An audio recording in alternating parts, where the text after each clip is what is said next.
What's up, folks? Welcome to the Smoking Tire Podcast. Matt Farah here. On today's episode of the show, we went down to the Zinger factory and saw some of the craziest stuff you've ever seen in your life. We're going to tell you all about that. Plus, I got an entire day by myself at a racetrack to absolutely rip on the new Mustang GTD, GT3, Dark Horse R, and Dark Horse, and I'm going to give you my track reviews of those cars right now. It's the Smoking Tire Podcast. Let's go. Hey, folks. I thought the show was supposed to be at 3 today. Sorry. There's a lot happening. How is everybody doing? Zach and I had a fun morning down at the Zinger factory. Zinger / Divergent 3D factory. We got to see both. They're next to each other. And I want to talk about that because we drove the car and now we get to see how the car's made. And the Zach has like the only 3 photos they let us take. Much. Yeah. But before we do, I have a correction. I have to issue a correction. I had a thing wrong. And it's very important that you acknowledge when you're wrong and you make a correction. When we talked a couple of weeks ago about the BMW R12 9T motorcycle, I inaccurately I said about the engine that it was the 1200 last generation that still carries on. It's actually not accurate. It's actually like a much older generation, because what I neglected to mention is that the R12 9T has an air-cooled 1200 cc BMW engine, whereas the new GSs going back 12 years to 2013 are all water-cooled. So this isn't just one generation back's powertrain, it's way back.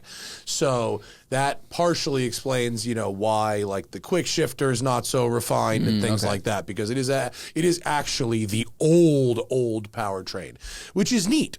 And different and cool, and I neglected to mention that because actually, to tell you the truth, I didn't really think about it, which it should have been obvious because there isn't a radiator and fans on that motorcycle. I suppose I didn't think about the fact that the GS is water cooled more so than not thinking about that this one was air cooled. Right, good point. Either way, I got it wrong. A fan very politely corrected me with an incredibly thorough explanation.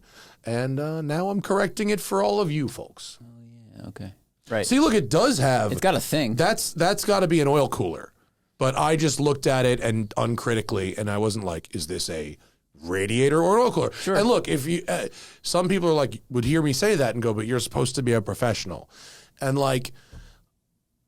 I mean, yes, but also I don't know everything. And if I was told... okay, but like, I just like, nobody was ever like, hey, this is what makes this one different. And I just like, didn't think about it. Yeah. Well, and it's a finned box on the front. That's what, right? So unless you looked at the lines really closely at the size of them. And even then, like, I wouldn't like to go at the motorcycle. It just wasn't. Maybe the lines can be small. It wasn't something that I thought about, but it is a difference and it's an important one. So there you go. It's basically the equivalent of the roof, SCR. And then this new roof that they have that looks the same on the outside, but has an engine that looks the same, but is air cooled. Doesn't look the same. But like, if you didn't know, you'd go, "What's different here?" So anyway, that's different. That is an important distinction. Now, Zinger. We went down there this morning. I didn't post pictures yet. Actually, the pictures that are on my phone suck. We also couldn't take very many. We couldn't take very many. That's a good picture.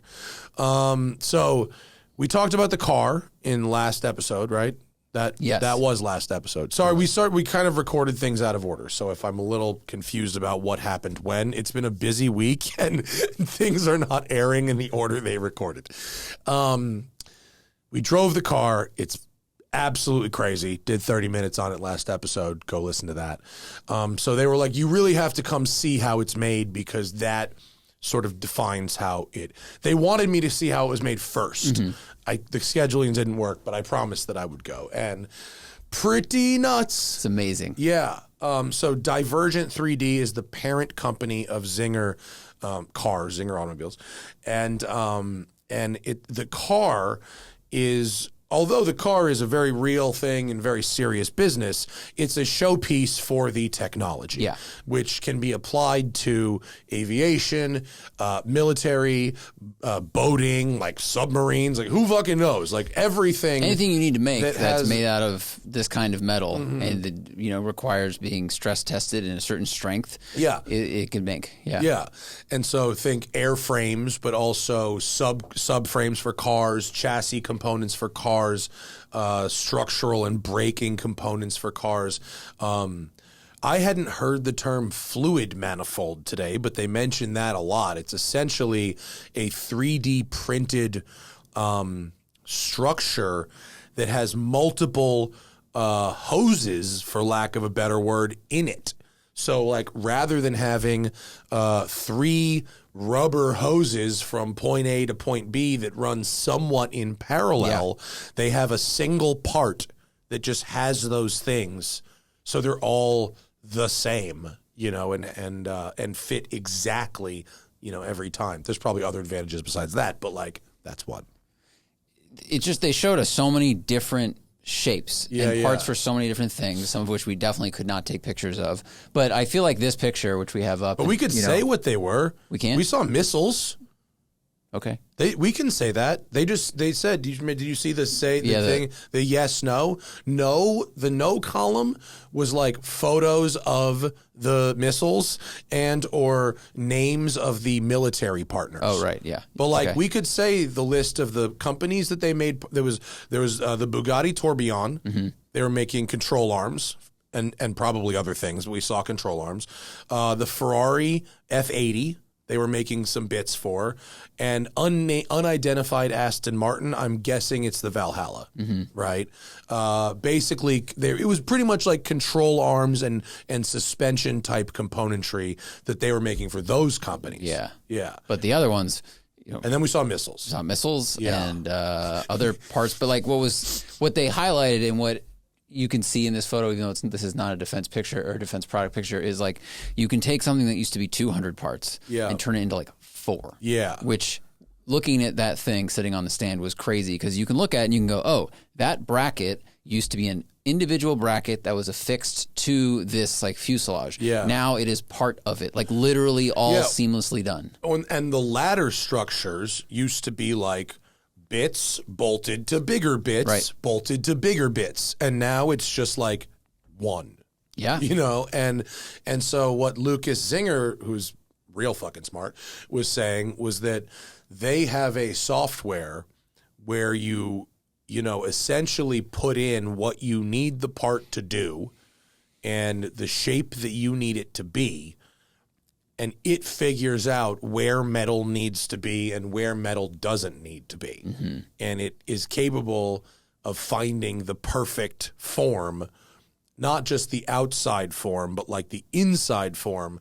So there's like these weird honeycomby things they can do. Totally asymmetric too. That's when you really notice the I guess success or the use of that program is when they would have like a piece cut open or almost unfinished, and you'd go, oh, wow, there's like a weird dongle hanging off of this end. I think one of the Bugatti control arms had that, but it was like, well, it just needed structure there. It needed thickness there, but not around it. And it ended up looking very like a melted wax almost. It's weird. And then the other bit, which I think was for a drone, actually, I think it was one of the like intake bits for a drone. Oh, yeah. And it had cooling it almost the inside of it was like a seashell, and it swirled the air like that was a cooling channels as the air like moved through it. It was like an air cooler, like an air to air heat exchanger basically, but with no moving parts or it was really cool. Yeah. And I imagine that idea, either the company who commissioned that had it or whatever, but you'd have to like, build a fuselage and then get like some sort of twisted carbon thing that slides into there and then it fixes in there. And does it move around when it's up in the air? And is that a failure point? And what's the strength of that thing? And now it's just all this whatever alloy single piece honeycomb thing. Yeah. Yeah. It's really, really cool. And we're watching it make something slowly because it takes a while, but it was actually different than I expected. It was very different than when you watch plastic 3D manufacturing or additive manufacturing. It doesn't like squeeze it like, toothpaste from a tube when it does it from dust and lasers. Yeah. It's a bit different. Yeah. Extremely wild. Yeah.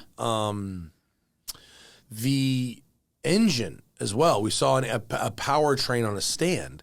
The engine itself, like the block was really small. Shockingly compact. The heads were kind of normal size, and it had really big heat exchanger sort of not air boxes, but like charge coolers sitting on top of it. The charge coolers were probably twice the size of the heads. It's a really small little thing. And then we saw the battery packs, which were shot. The battery packs were so small, I thought they were oil coolers. Like that's true. They're really narrow. Yeah. They're probably 4 inches wide and maybe 18 inches long and 6 inches tall. And I thought they would have to be bigger than that to generate that level of power. But just all around, extremely cool. The circle of robots in the middle is very Iron Man. Yeah, the assembly area. The whole point of their 3D business is that it's actually far less wasteful. It's it's a better use of material. What is that? It's cost per kilogram. Yeah, I think that's how they measure it. Cost. So they've been able to get it like much cheaper cost per kilogram, and it used to be somewhere in the thousands. Now it's somewhere in the hundreds. And I think, did he say if it gets to 100, then it becomes viable for like regular cars instead of just super exotic cars? Yeah, I'll get the number right for the article. Certainly, we'll fact check it. But he said when they started, it was in the thousands of dollars per kilogram. It's been 8 years. Now it's like $200, $300 a kilogram. And if it gets to 100, then you could start using it for like 911s and stuff. And if it gets down to 80, 70, then it's the kind of thing that could be done in really regular cars. But what is crazy is their 3D printing factory essentially is a fully modular assembly, meaning you build one factory, and that factory can then build anything. Mm-hmm. And it can build anything like in quantity 1 or quantity 1,000 or whatever. And so if you put these things around the world, and if they're making complex assemblies for cars or planes or whatever, like everything that you can make regionally doesn't need to be shipped by air or sea. You can have very low impact production facilities, so you don't have to ship subframes from fucking Detroit all over the world or whatever. And according to Lucas, who I believe, that type of savings at the manufacturer level can really compound.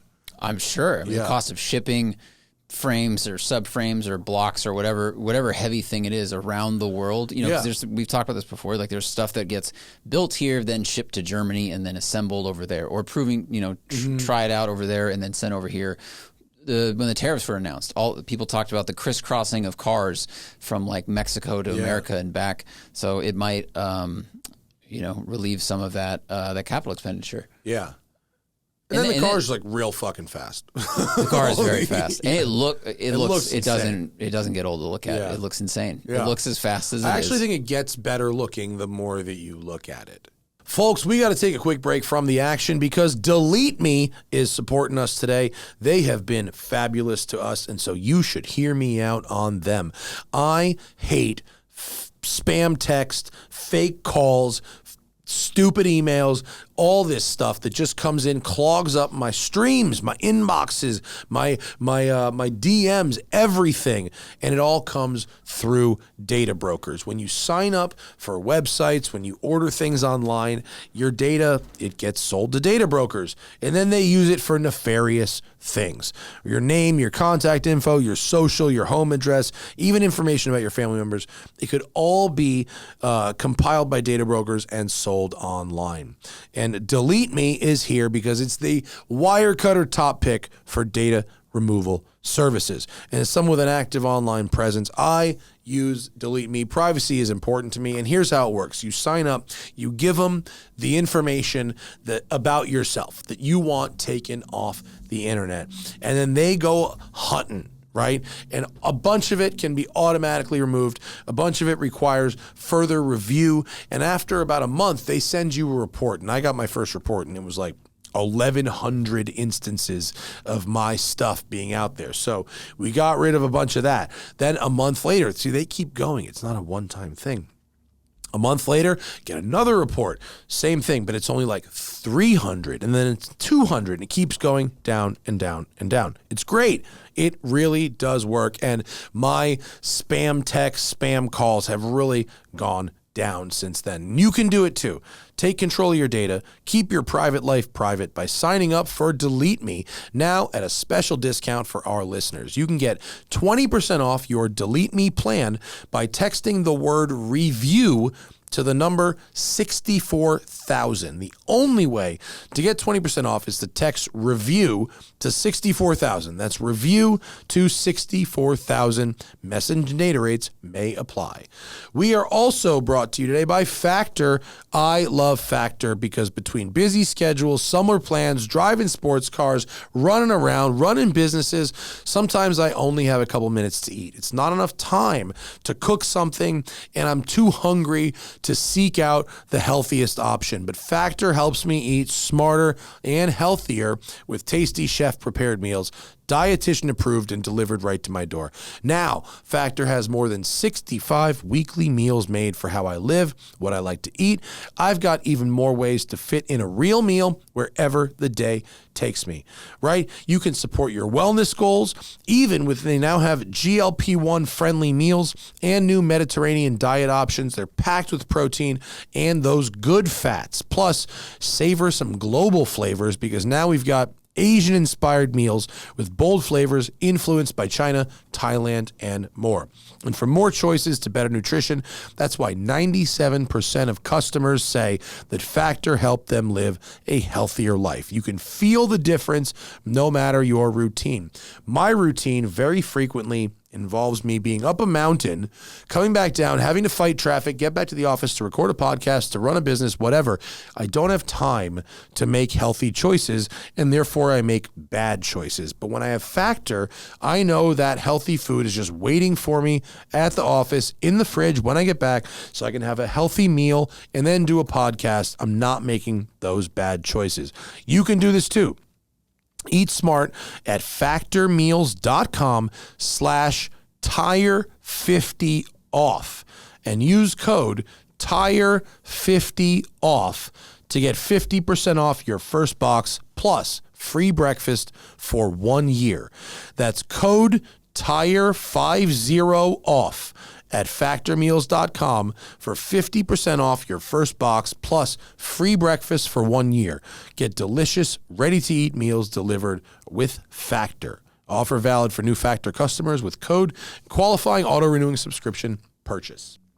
And if you're eating well, why shouldn't your cats eat well? Mine certainly do. And support today is coming in from Smalls. Smalls is better cat food. It's protein-packed recipes made with preservative-free ingredients that you'd find in your own fridge delivered right to your door. That's why Cats.com named Smalls their best overall cat food. And you can now get 60% off your first order plus free shipping. Head to smalls.com/tire for a limited time only. My cats, I'm on a new move right now. For the longest time, all four of my cats would share one bowl of wet food and one bowl of dry food in the morning and then in the evening. And they would literally line up to eat in order. But now I've switched it up. I want them eating less dry food. So now I've switched it up and I've got one bowl for each of them. And they all eat their wet food at the same time, 3 times a day. And it's really better for their health. And they're with the Smalls, I'm doing less dry food and I'm doing more wet food, and they really like it. It's so flavorful. They're going for every flavor. They really like the chicken stuff more than the the fish stuff. That my cats, they don't like fish. It's actually strange. But since making the switch to smalls, my cats had fewer hairballs. They've vomited less. I think Cricket's losing a little weight. The energy flow is really good, and their fur is great. It's really, really soft and shiny, right? After switching to smalls, 88% of cat owners report overall health improvements. That's a big deal. And their team at Smalls is so confident that your cat will love their product that you can try it risk-free. That means they will refund you if your cat won't eat their food. For a limited time only, because you're a Smoking Tire listener, you can get 60% off your first Smalls order plus free shipping when you head to smalls.com/tire. That's 60% off when you go to smalls.com/tire plus free shipping. Again, that is smalls.com/tire. And now back to the show. I think the first time you look at one, it looks a little weird.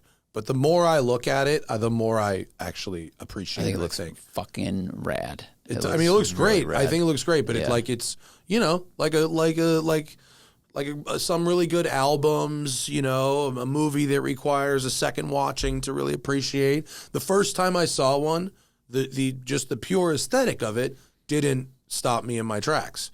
But now that I get it and I drove it, and I've seen them in different colors. Mm-hmm. I've seen the one without the wing, one with the wing, Oh, okay. Now, maybe not in this color, but in this color it looks sick. Definitely. And that kind of thing. Tinted carbon always wins my heart. The tinted carbon does There was work. a customer car that was tinted carbon, and it's always a good idea. Yeah. I would find a way to do a variant on my rosé, like the cassis or the frozen berry. I think that would be a crazy. If you could get the richness of it right, because I don't know if you make that a clear, it may not work.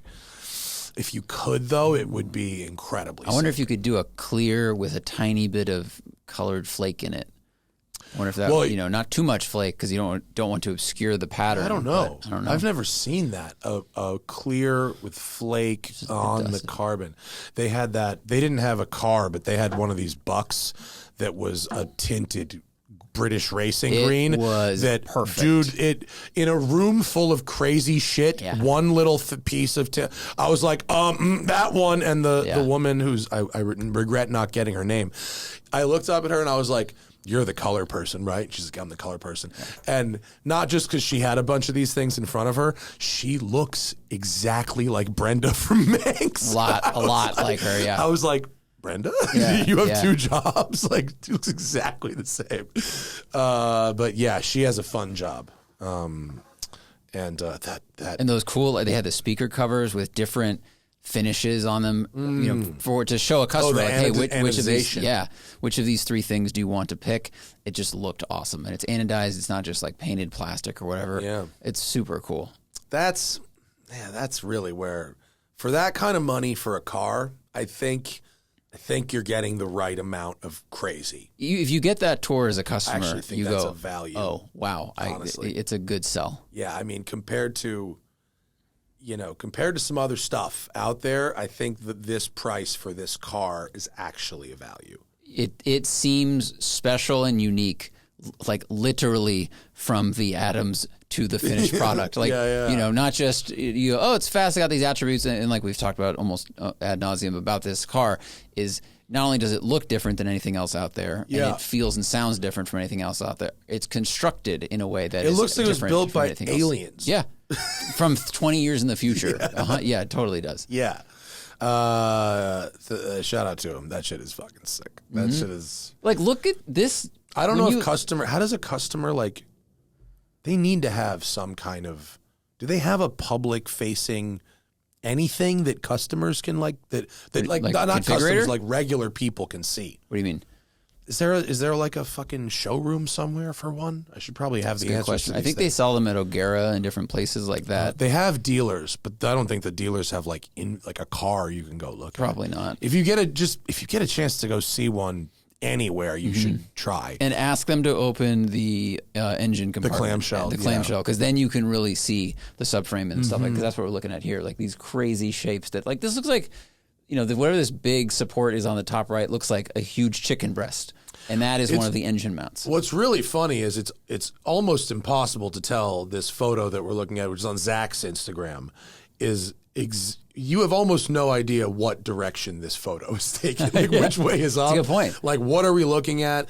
And it's actually, you're actually looking at Zach's knees are on the rear left wheel hub.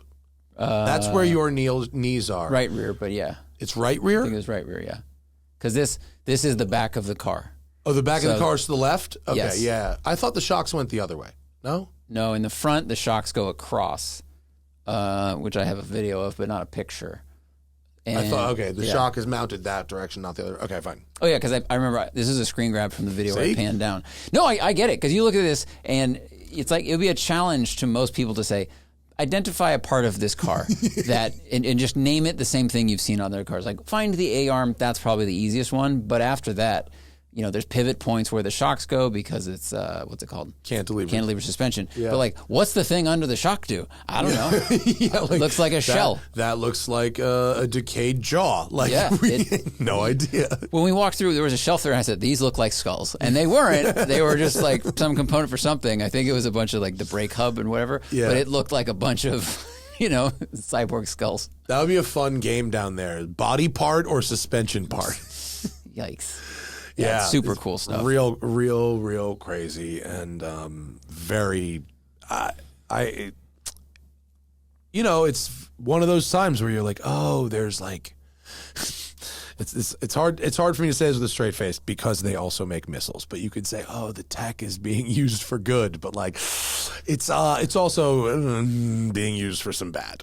I mean, I don't think I understand that that militaries need missiles, but I think, I don't know. I wish I lived in a world that had less missiles, I guess, right? Of course. So I have mixed feelings about that. Like, there are militaries, and they buy weapons, and like they buy them from somewhere, and like here's a company that does it. Like, right. And they're like, seems like they're pretty good at it. Like, when you look at the list of like the biggest defense contractors in the United States, I remember every time I see Boeing, I go, really? They make the friendly planes that work so well. That work pretty well. Not so well. So well. They used to be so. Used to work and so these well. guys are contractors for the contractors. Yes. Yeah. Yes. So, but yeah, it's hard. I'm a little morally conflicted about missiles. Well, it's weird to see one there, like being made, but also I'm like, this technology is, like, I am won over by it every time I see it. I think it's so fascinating and incredible to see. It is. And to look at the shapes they can make, and then I step back and I go, that's gonna fly into someone's house. Like, but look at look at these cooling ducts. That's what I'm saying. Yeah, I know. It's a tough thing to morally reconcile. Sure. Especially when like the cars are awesome too. So, but like, all right, we live in for me, a little bit of a moral gray area. What am I gonna do? I don't fucking know, but I like the cars. I'm not gonna stop them from their core business over there. I think that is a human experience where you you like this part of a thing, but this aspect of it makes you feel icky. Yeah, sure. Yeah. I said that to Lucas, and he was like, "Yeah, God, I get it. Cars are pretty cool, right? Yeah, cars are pretty cool. So amazing, So that was cool, but so this was crazy. Last week we started with the Zinger on Wednesday. I guess it was Wednesday last week. And then, I started the week with a 911 in Georgia. Got home, Zinger 21C drive on the mountains, and then Friday I went to Chuckwalla. And I spent the day with 4 of Fords, the Dark Horse, the Dark Horse R, the GTD, and the GT3, the real GT3 race car. Is 4 Fords called a Fjord? Is that? Oh, that's a good one. That's a good one. Is it in your thing? I gotta make sure AJ gets that. Now the story I'm doing is for Road and Track, and Road and Track paid for the track and shit, so I could do their story, and it's a great opportunity to get to do a story like this. There's a lot of resources put into this story.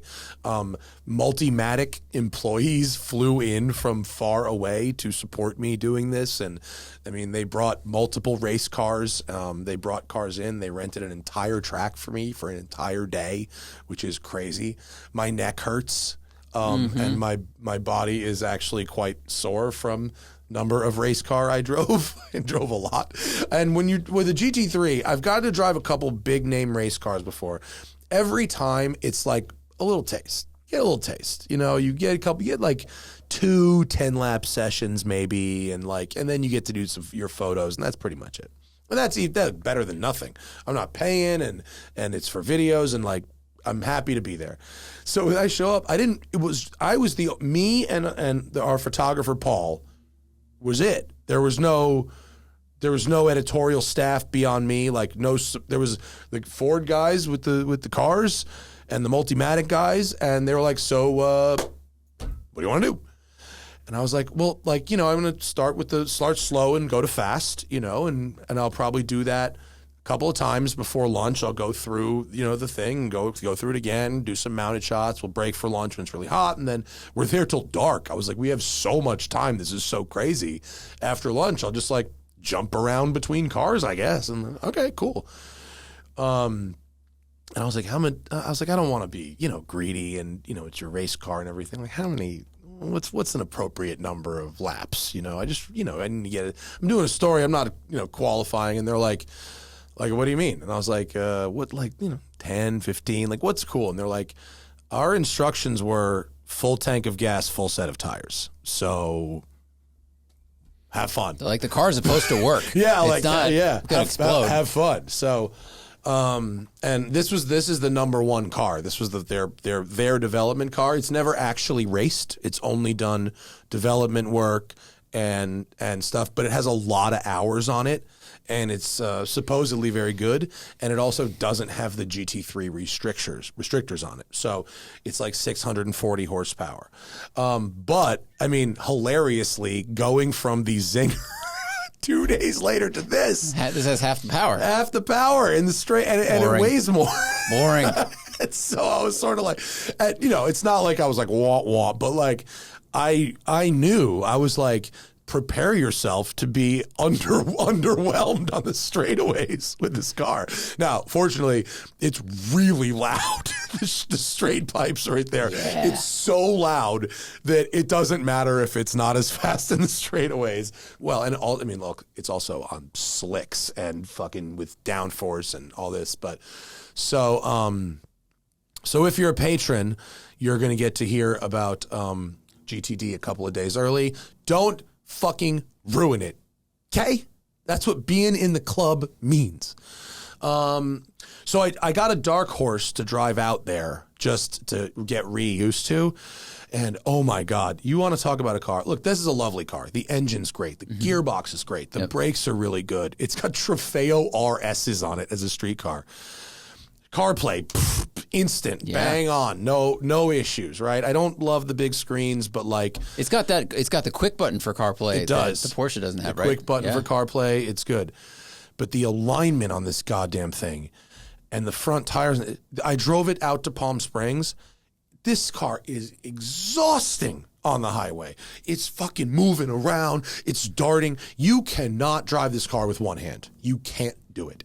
It's so tiring to go straight in a dark horse. I mean, I think the Ford guys said that the company, whoever the company is that preps the Mustangs here, puts track alignments on all these things, and and like you can dial it back. Sure. It doesn't have to be like that, but he's like, yeah, you can also make it like that.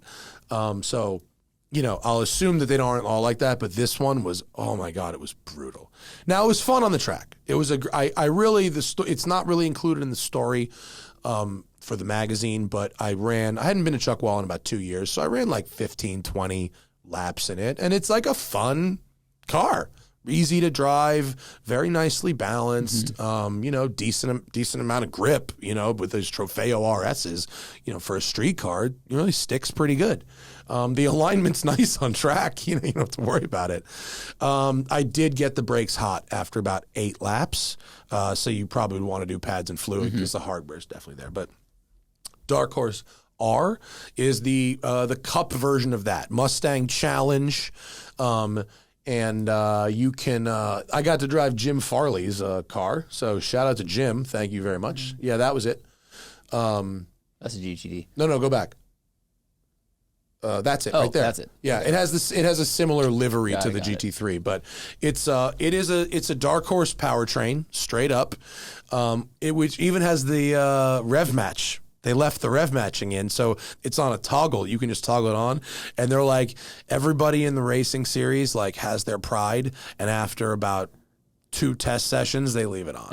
and I agree with them. If I was racing, if I was actually racing and every 10th counted, I would use the auto rev matching. It was pretty snappy in the Dark Horse R. It's got a cage. The car, it's stripped out. It has upgraded suspension. The Dark Horse R was really fun. These things are about $150,000. And if I was joining a racetrack country club, this would be my first race car. This fucking car, it sounds like a NASCAR. The shifter's great. The steering is really sharp. It's got a shitload of grip on slicks. The brakes are ace. The balance is really good. You don't need traction control, stability control at all. You sit, really, really low in it. And what they put a small racing steering wheel on it, which makes the steering really sharp. But because Mustangs have such over boosted steering anyway, it doesn't feel tiring. Super fun. Unfortunately, when we after I did a couple flyers, they were looking over the car, checking the tire pressure, and they found a crack in one of the rotors. Ooh. So I couldn't continue lapping this at speed. So I basically gave myself a really fun game, which was basically how fast could I get around the track without braking, essentially. And so I had kind of a fun 20-minute session where I was can I go quicker? Can I come out of every corner really hard and then find the exact right spot where 5% brake was enough, but just slow down enough to really huck it into the corner? Because if you clamp too hard, were you worried that it would crack? Yeah, they essentially were look, we shouldn't. They didn't say outright no. They're we shouldn't. They weren't if it was someone else, but they were I'm explaining to you, you really cannot use the brakes. It's not that something's gonna happen, but we're a big corporation and liability wise, we don't want to take the risk of something happening. So you have to essentially drive it for photos, without the brakes. So that's the game I came up with. I was what about literally 5% brake pressure? And they're that's probably fine. So I did that. And it was kind of an interesting game. Cornering speeds are really good on these cars. I bet. So the GT3, that shit is nuts. I mean, it's full on. This is not a Ford. Okay, this is a Multimatic product through and through. They were said over and over that there are 3 production parts on this car. Wow. And I'm pretty sure 2 of them are the outer and inner door handles, because those are stock. I didn't ask what the third was, but I didn't see it. You didn't see it? Wow. The engine is so low and so far back, you can't even believe it. It's obviously a dry sump. It is based on the production block, actually, but it's bored and stroked to 5.4. Based on the block, does that mean they take the stock block? And okay. Yeah. They modify an OEM block. Yeah, they do not. It's not like it's a billet block with a stock displacement. Yeah, stock. They also, the heads are the stock head chamber design, but the stock car has variable intake exhaust variable valve timing on the intake and exhaust side. This car only has it on the intake side because it never needs to be quiet and it never needs to pass emissions. And then it also has, better valve hardware that's designed to fucking run at, 8,000 RPM for 24 hours, whereas the street car isn't really designed to do that, obviously. Sequential gearbox, it's X-Track. Those have gotten really good. No more third pedal. And it's, so you're sitting in this thing, it's big. And you're, see the windshield banner, how far down the windshield it comes? Yeah, wow. You sit so low that is not a problem. That is not in your way at all. Not in your way at all. The windshield for people listening. You're slammed on the floor.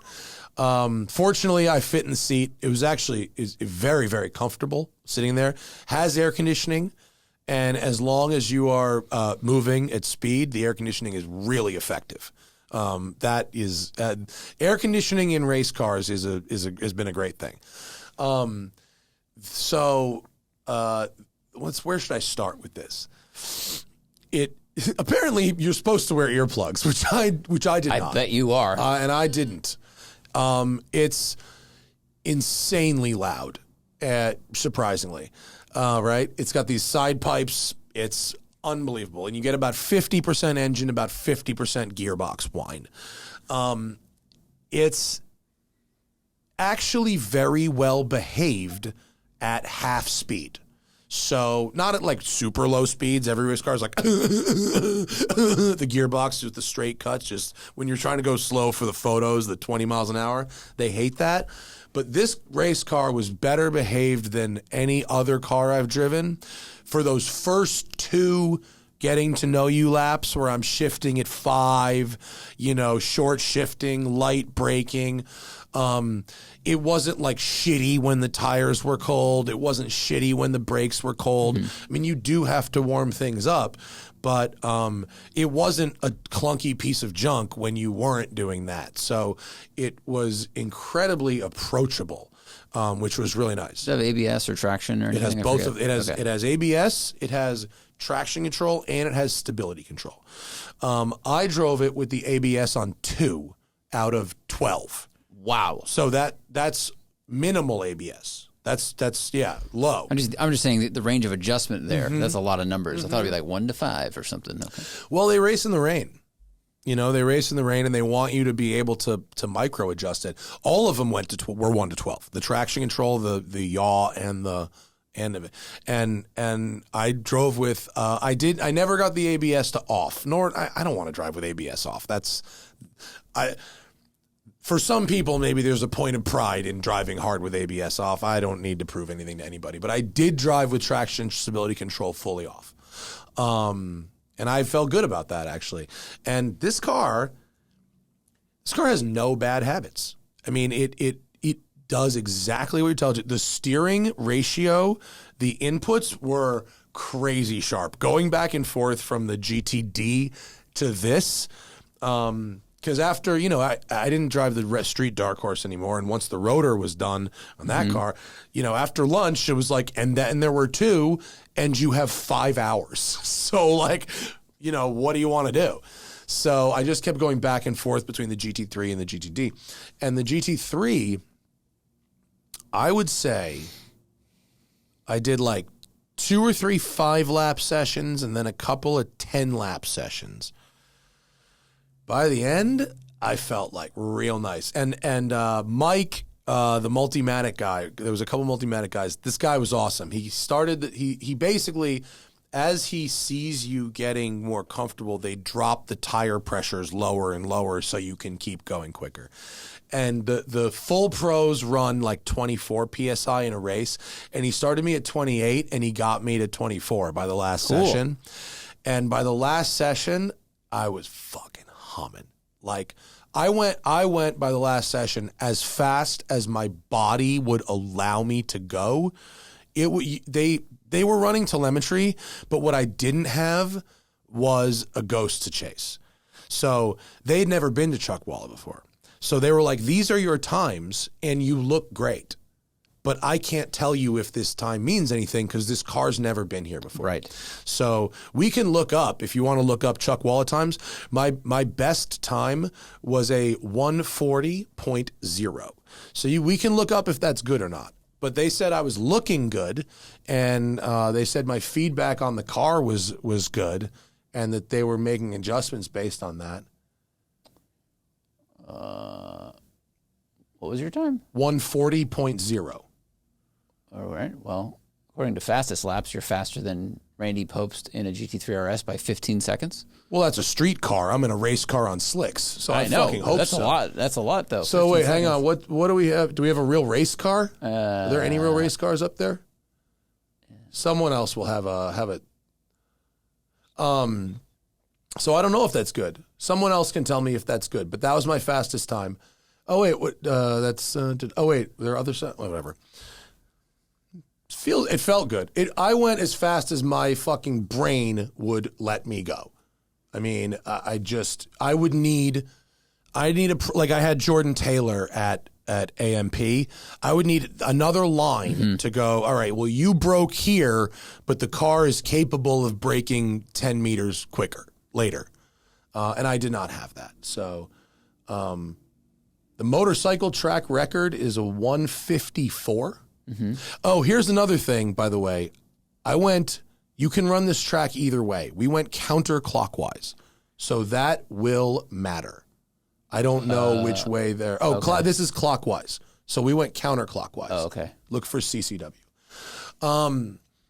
The car was very, I really got to understand how far you can get with one full day of training in a car like this.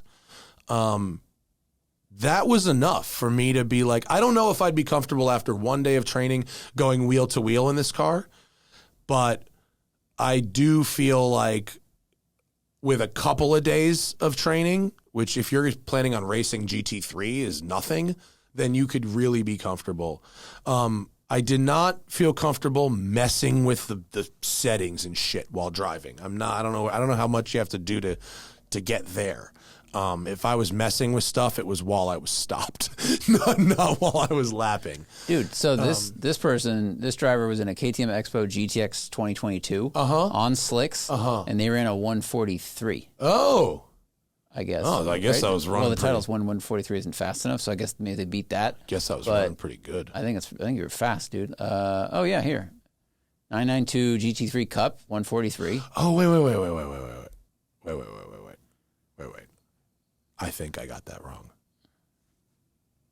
I don't think it was 140.0. I think it was 143.0. I think it was 143.0 and not 140.0. Okay. I mean, still very fast company. No, that sounds right. Cars. There's absolutely no chance that I was 3 seconds faster than a GT3 Cup car. Zero. I actually, in hindsight, I think I said it wrong, and I think it's 143. I have this written down, by the way. My job, my primary job is to write this for an article. Okay, I have the documents. I think I got it wrong. It's not 140.0. I think it's 143.0. So either way, that's the record in a Cup car. That's the fastest Cup car. It's the fastest thing I have found in quick search. Okay, but this is from so either way, Meta, decent. CCW, yeah. All right, yeah, decent. Sure, and go Ford. I was about to say I don't know any of these people's names. Then I get to Dogbone, and I do not know who Dogbone is. Yeah, but whoever this N Romano is, they're driving Cup car and an Expo GTX. What is a Crossbow GTX? That's the racing crossbow, right? Definitely. Yeah. Okay. Okay. So the point of all this is, I guess, the GTD, isn't it? So before I get there. I will say here's why I'm me. I did that my one best feeling lap, and I was like, nope, that's it. And they're like, you got about 10 minutes of fuel left, and I went, nope. Thank you very much. Mm-hmm. Good night and good luck, sir. Yeah, if I went one more, off for sure. And I think this particular track makes me look better than I am because there is no runoff here. So if we were at a track with a bunch of runoff like Coda or something, Pat Long or Jorg or fucking whoever Ford's factory driver is going so deep into the runoff every corner, and my brain isn't wired to do that. Chuckwalla has no runoff. It's curbing and then rocks. Yeah. So the advantages that a comfy pro driver would take in line don't really exist at this particular track. Right, like when you watch F1 or something else, but they're 95% of their car is over the line, but the tire just stays in, so they don't get a 5-second penalty. Exactly. Right. Exactly. But I mean, I had so much fun driving the race car. Like I think I don't have what it would take to race that car. Like, I don't want to drive it in a field of other race cars. I think just me trying to push it myself with no one else there, that was hard enough. Like I found that to be a very rewarding challenge. Mm-hmm. But the challenge of racing it wheel to wheel, I don't know, might be a little further than my desires. I don't think I would. I think there's other people that would push harder than I would push in a race like that. I think I'd want to race something. I'd want to race the Dark Horse R. I have time to think in between things in a car like that.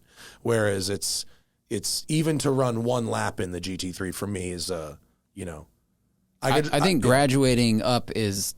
It's how a smart person would go about racing. Yeah. And if you win the lottery and you suddenly jump from getting your SCCA license in a Miata to I'm getting Ferrari Challenge now because I can afford it, and the speeds increase so dramatically and everything happens so fast, there's a lot to get used to, and that's probably why you end up with people going off. The Multimatic guys are like, you wouldn't be surprised to find out how many people go from license to this because it's just, money. Yeah. You can hire a team, rent a car. And he's like, I'm trying to tell him about the car. And I'm like, I'm sorry, I'm probably not that good at like describing the nuances of race cars. He's like, well, there's pros.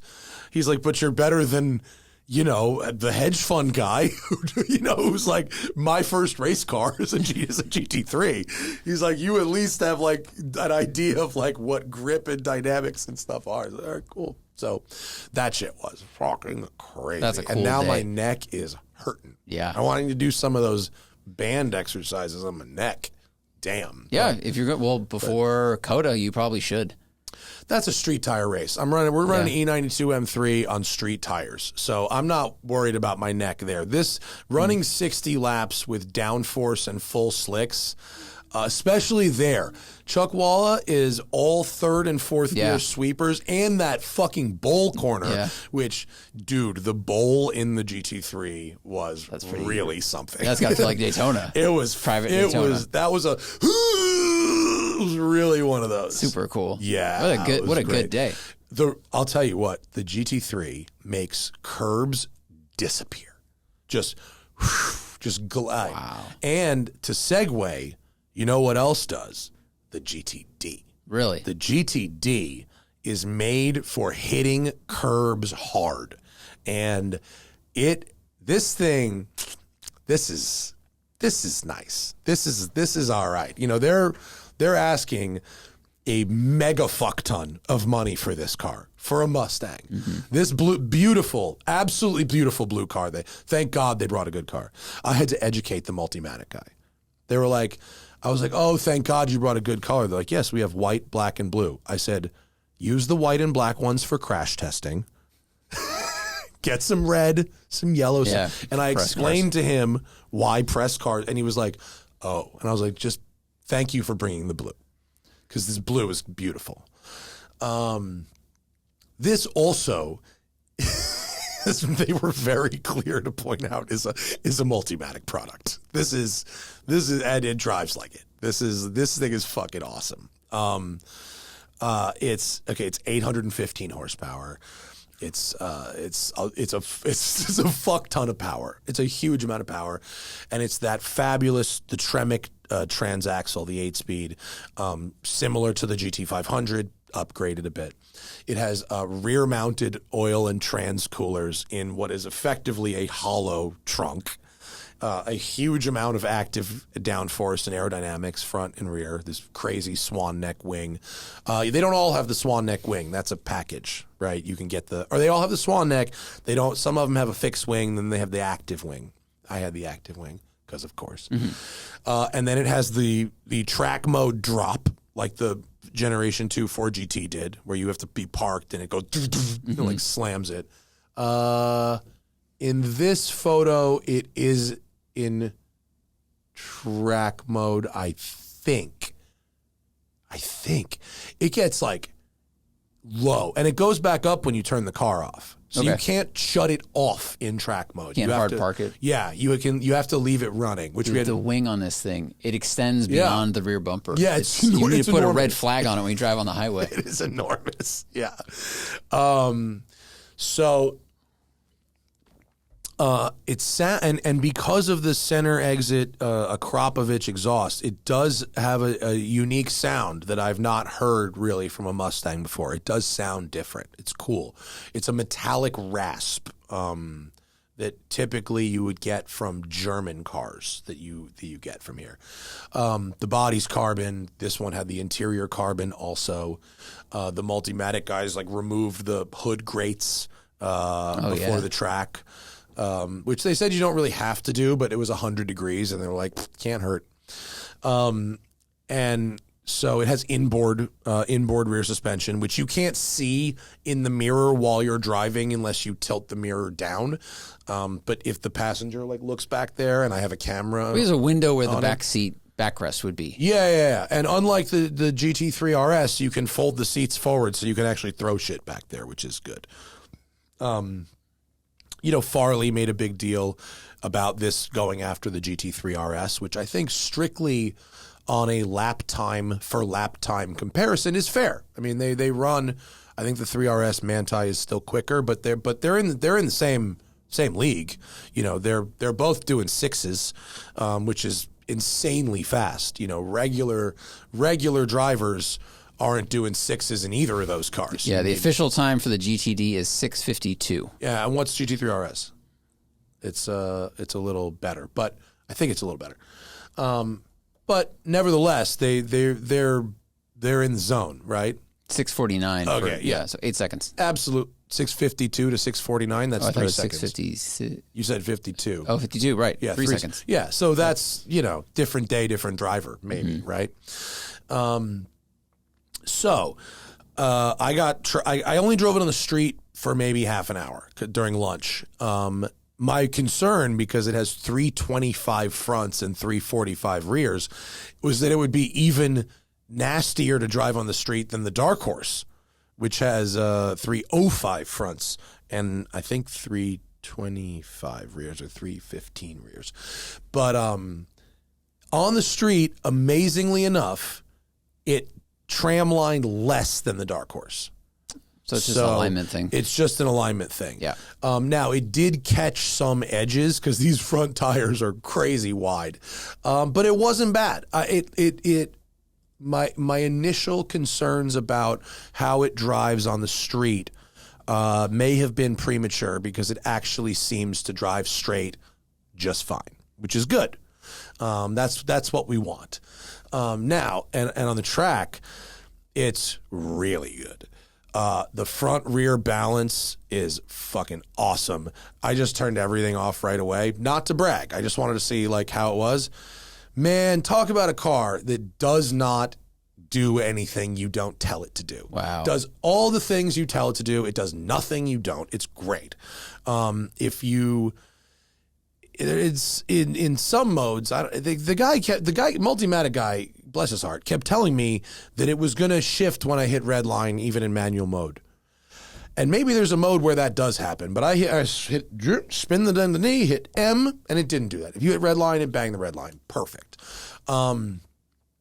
It's 8 gears, so the gears are a little shorter. So most people, if you consider a corner a, quote, second gear corner, in this, it's a third gear corner, particularly because you just have like monster torque across the thing. You don't need to sit at red line all the time. You can rev the engine a little lower and still go like real fast. So it's stupidly fast, obviously.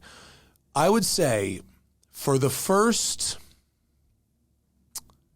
let's say 10, maybe the first like 8 to 10 hard stops, like full bore threshold braking. For the first 10, the brakes are better than the GT3 car. Like, and then it tapers off. And I'm not saying the brakes go away. You could easily run a full track day session with the brakes, but they go from holy motherfucking shit to simply very, very good after about 10 stops on a hot day. But the first stops, I was like, what the fuck? Like, huge, just amazing braking performance. Really good. Well, the front tires are and also as wide as a fucking steamroller. 325 fronts and 345 rears and active aero under braking. So you have the use of an air brake to a certain degree. It's not the same as a big McLaren flippy one, but it does do a thing. And like if you brake, because you're braking late now, when you turn in and you've got 325 fronts, like the turn in is just sick. Compared to the GT3 car, it's got lazy steering. But for a street car, a front engine street car, the steering is very sharp, but it's not darty like Ferrari. Like, Ferrari steering can be like, whoa. A little too quick, yep. For some people, it's, especially like the F12, like before they started doing the rear steer stuff, little twitchy. This is like, no problem. How's the feedback? Because I remember Dark Horse, that was one of my complaints about that car in the Canyon, was it was pretty numb. Same. I mean, there's not a lot there. I mean, you can tell what the front wheels are doing, but that's where GT3 RS, has them dead to rights. It's still a fairly digital, experience in the same way it is in all the other Mustangs. Okay. Speaking of 3RS, quick correction. The 3RS did the 649 Manti. That was just the regular car, not the Manti car. Oh, so I just wanted to add that correction. Sure. Fair. So the 50-50 weight balance is absolutely crucial. It's mainly because you have that rear transaxle and because you have that cooling system at the rear. They've just because the wing is hanging off the back of the car. But you really do that's so important because it just means that you can make these micro adjustments in the mid corner, and you can really get the fucking hammer down super early and just dance it on the way out. Like, it's just fabulous. When you hit, at Chuckwalla, where is the best, because this is going to be a little inside baseball if people have never been to Chuckwalla, but Zach's been there a lot. Mm-hmm. Okay. The front running counterclockwise, yep. So you're passing the pit left to right. That front pit's on your right side. Yes, yeah. That the front straight, the braking zone has a chicane in it, mm-hmm. And it's a chicane where you can take a lot of curbing. If your car can be steady under braking, you can take a lot of curbing. So this car, I dove in before hitting the brakes, stood on the brake pedal about 20 feet before the curb, and was full engagement over the curb, and the car just went, huh. Really? It didn't go like anything weird? No. It was really nice. Yeah, right? Oh, there we go. Get us a little visual there. Yeah, so it's this chicane at the end of the front braking zone. Yeah, you're coming here from top right down here, and you just joop. Yeah. Right. This is a very fun track, Chuckwalla. It's really flowy. It's a great endurance track because it's not very hard on brakes. This front braking zone and then the long back straight, if you zoom out, those are the only two hard braking zones. And they're both followed by long periods of not braking. And so your brakes really don't get too hot, so you can run a good endurance race here. I really like this track. It's really fun. It's in the middle of nowhere, but as long as you rent the cabin, it's all right. And there's good elevation, which obviously this doesn't show very well, but there's the bowl is fun, but you climb this hill on the back straight.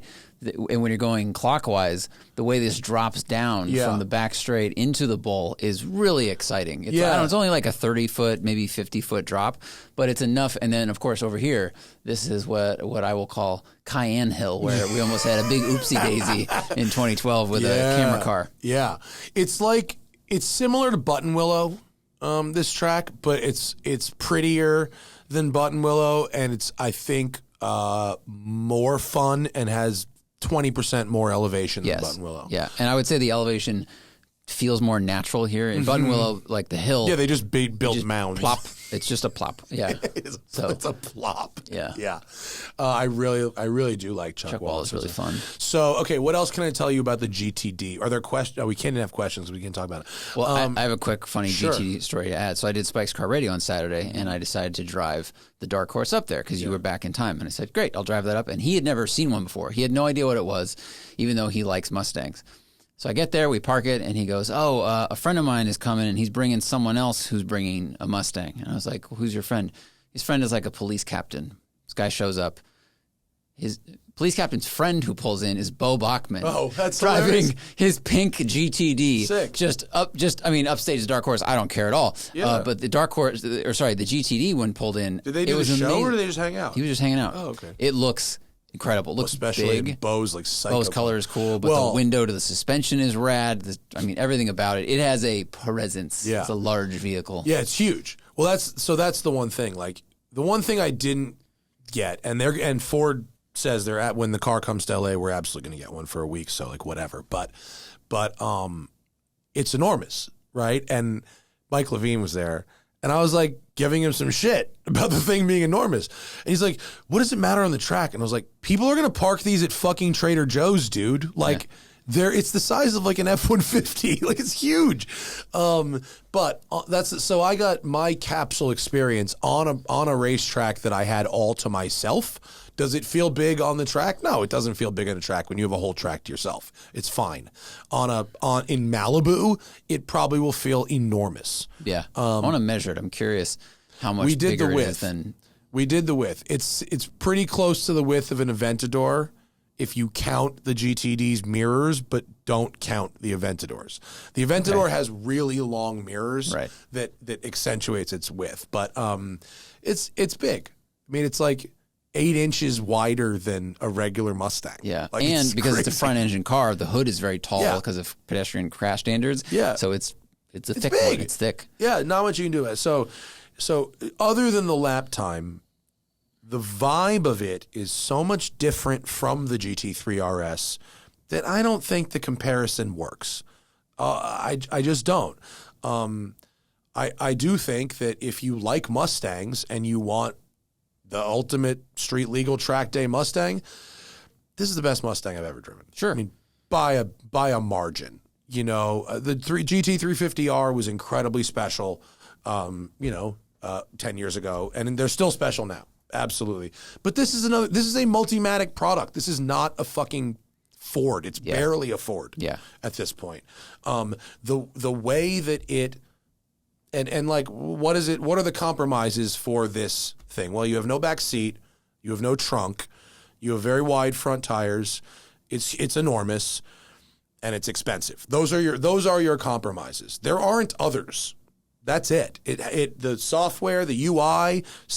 And other downside is when you're sitting in it, there is zero difference from a Dark Horse to this. It's an automatic, but so zero difference from a GT with a fucking Recaros. Mm-hmm. It's Mustang. That's it.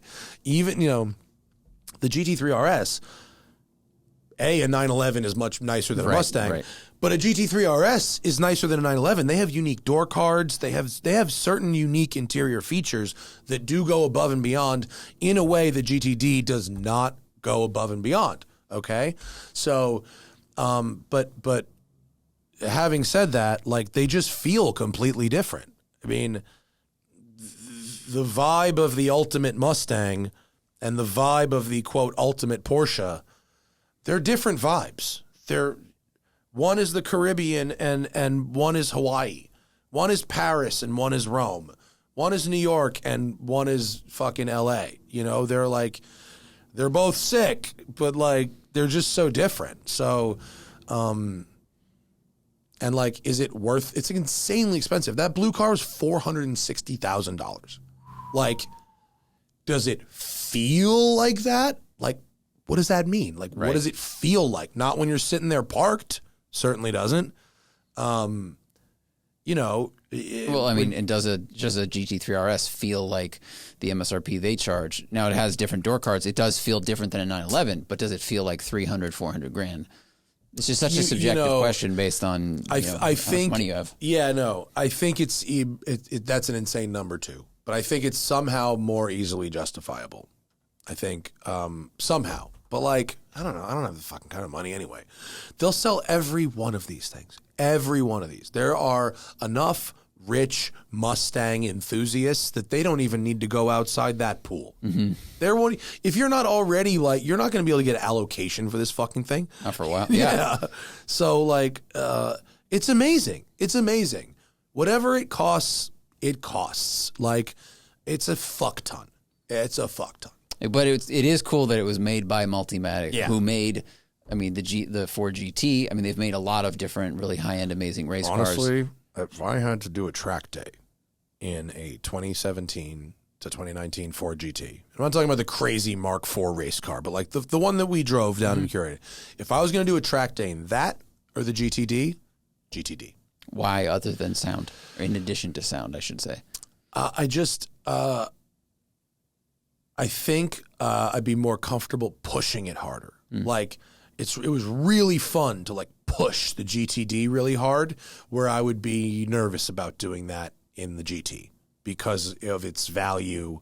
And I don't know. I've never tried to push a GT that hard to really see what would happen. I'm sure it's good. Well, what's funny is with this day, you had this ramp of Mustangs you warmed up to GTD, and there's no warm up for Ford GT. Right. There's no baby version and then stouter version, and then you hop in it for GT. Yeah, but I found the Mustang to be not necessarily more exciting, because visually, obviously, the GT is more exotic and exciting, but like just in the way it went through a corner, in the way it took a bump, in the way the brakes were just like mind blowing. In the stability of it when you really started to push it really hard, I just thought it was exceptional across the board. The only things that I don't like about it are that in some ways it does feel kind of, like the interior's, bland and Mustang-y, and it's huge. Like those are things that neither I nor they are going to change. So like it's fabulous to drive. It really is fabulous to drive. It is a bummer that for a car that is this expensive and is made by people who are absolutely brilliant and can transform any material into anything they need to, really, that they couldn't do something with like door card and little dash accent. Something that just tells there are you, some carbon bits. Like this has a carbon dash trim thing. We can buy that on eBay. Yeah. So that's what I'm saying. Is it'd be cool if they could zhuzh up the outside, the inside, because the outside looks insane. Outside looks real special, and if you look in the back seat, that's like there's the whimsy. Yeah, but you have to look everywhere except right in front of you when you're driving the car. It's the only downside that I hear. But like, fuck, I mean, it's at least on the track and on desert highways. I haven't got to take in the canyons yet. We're gonna get to do a road driving video with one just as soon as we get it. What? So this panel right here, all the same as regular Mustang. So in the Dark Horse, when I was driving to Spikes, Zach's talking about there's a row of hard buttons sort of in front of the shifter. Yeah. So when you press on those buttons in the Dark Horse, at least all of them moved a little bit, and if you press on the top of it, it doesn't activate any of the controls, but all of the buttons move because it's all actually one piece of plastic. You're hitting the button underneath the panel. Yeah, I was just wondering. That just leapt to my mind as I look at this. I'm wondering if it's a little better than this. I doubt it. It's probably exactly the same piece. Yeah, it's probably exactly the same piece. I did do a few slides, and while the 50-50 balance and the 800 horsepower are certainly good for sliding, I very easily hit the lock stops on the steering. There is none. I did the last two corners before the front straight. That Lee was sliding in 2012 in the yellow car. Yeah, the two rights. Yeah, and then the left. Yeah, the big left and then the big right and then the big left. Yeah.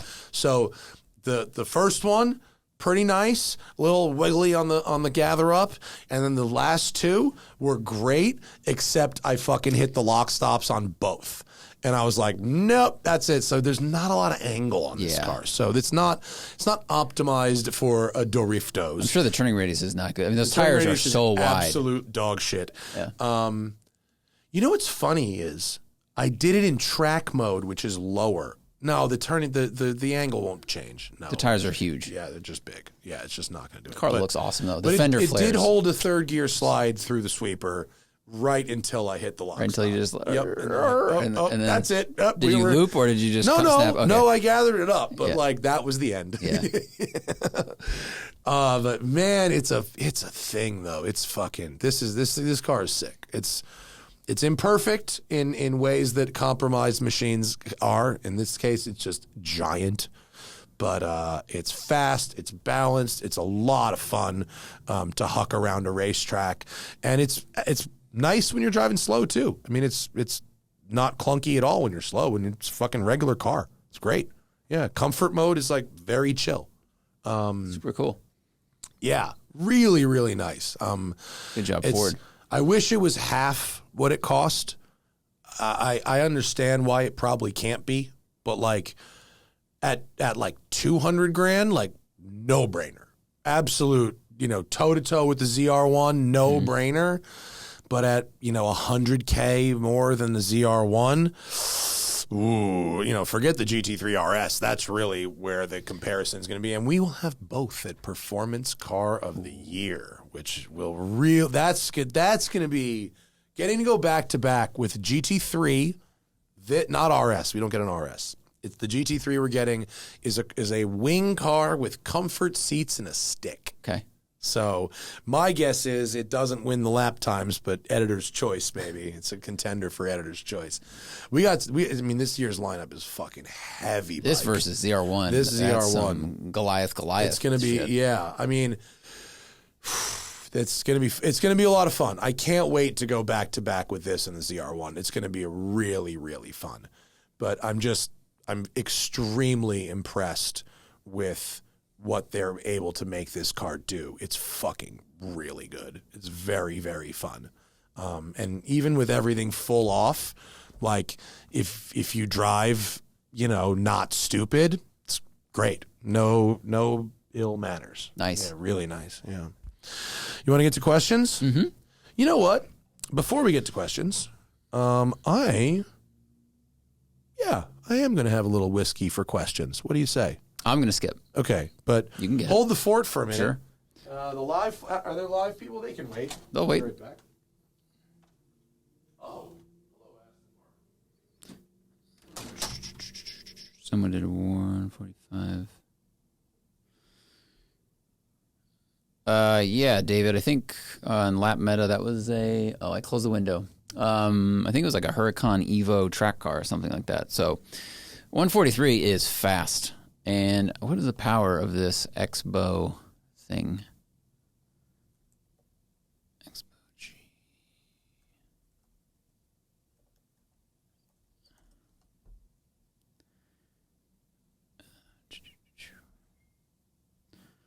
The Expo GTX 2020. Well, looks in every way like a race car. Let me go back for a second. Wow, crossbow, whatever you want to call it, KTM crossbow, GTX and GT2. 6-speed sequential, 530 horsepower.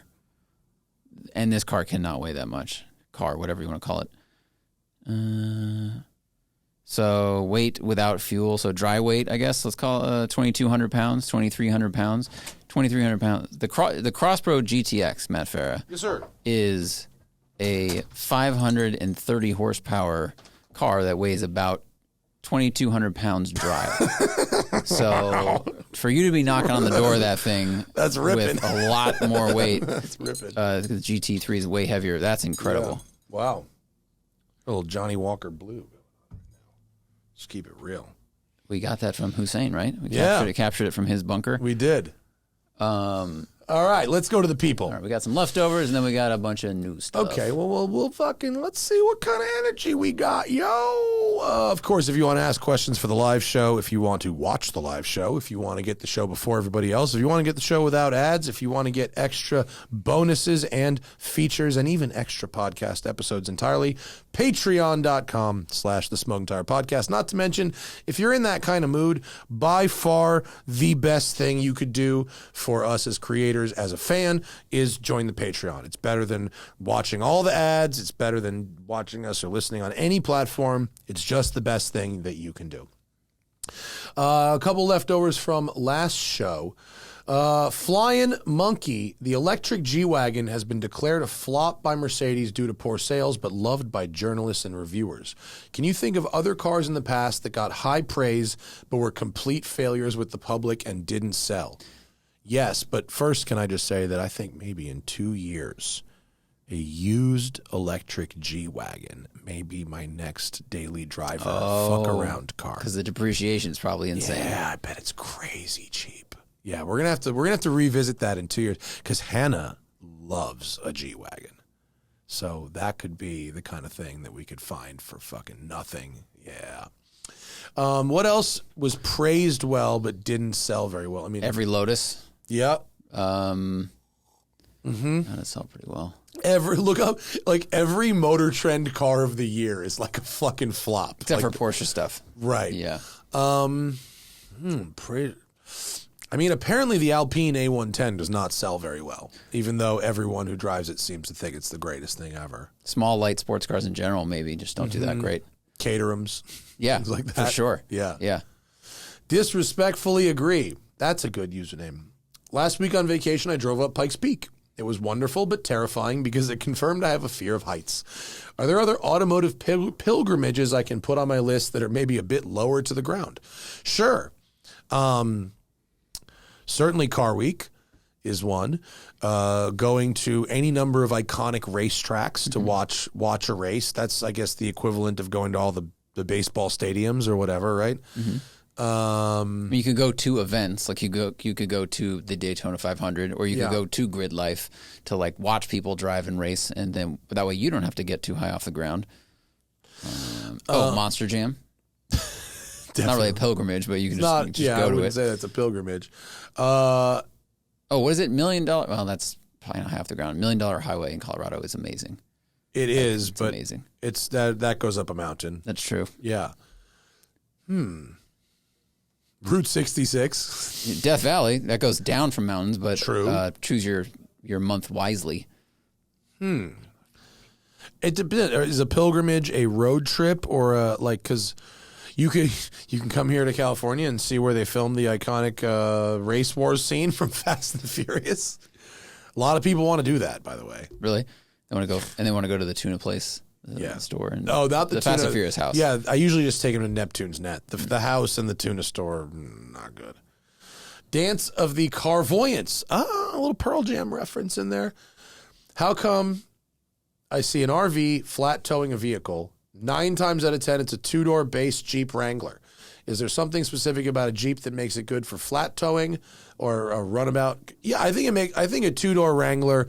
I don't know what makes it. It might be easier to hook up a flat tow bar to the front of it just because it's like, I don't know, solid axle or whatever.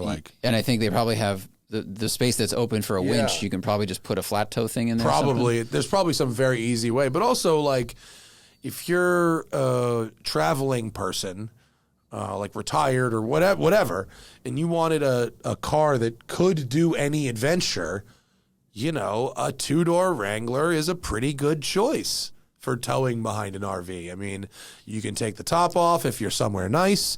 If you're going like skiing, you could drive it in the snow. You can, it's an old school automatic transmission, so you just put it in neutral easily, which makes it good for flat towing. I think that it's light. A Wrangler is a pretty light light vehicle. I was looking. They seems like they're all about 3,000 pounds. The 85 CJ is 26 to 2,900. Not bad. Yeah, I mean, it's got a small footprint. Easy to maneuver. Yeah, I think it's a great choice. Great choice for towing behind your RV, yeah. My Vanos is bleeding.